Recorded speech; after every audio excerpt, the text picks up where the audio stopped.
సలార్ సినిమాలో యష్ నటిస్తున్నాడనే వార్తలు ఎప్పటి నుంచో వస్తూనే ఉన్నాయి. సలార్ సినిమాలో ఆయన అతిథి పాత్రలో కనిపిస్తాడని ముందు నుంచి ప్రచారం జరుగుతూనే ఉంది.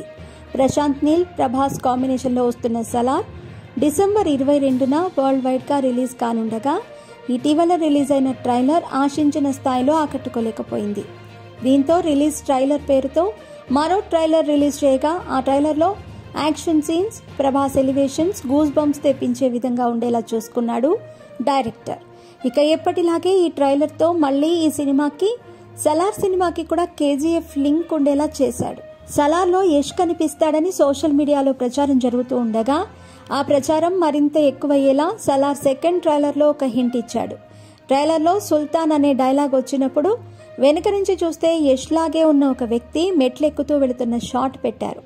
అక్కడ వాకింగ్ స్టైల్ చూస్తే యష్ లాగానే అనిపిస్తున్నాడు. ఇక ఆ షాట్ని క్యాప్చర్ చేసి కేజీఎఫ్ లింక్ కలిపి సోషల్ మీడియాలో పోస్ట్ చేస్తున్నారు. కేజీఎఫ్లో కూడా యష్ని సుల్తాన్ అంటూ కొన్ని చోట్ల పేర్కొన్నారు. మరీ ముఖ్యంగా సుల్తాన్ అనే పాట కూడా ఉంది. దీంతో ఇప్పుడు సలార్, కేజీఎఫ్ మల్టీవర్స్ గురించి ఎక్కువ చర్చ జరుగుతోంది. అయితే నిజంగా యష్ సలార్ సినిమాలో ఉంటాడా లేదా అనేది సినిమా రిలీజ్ అయితే కానీ చెప్పలేం.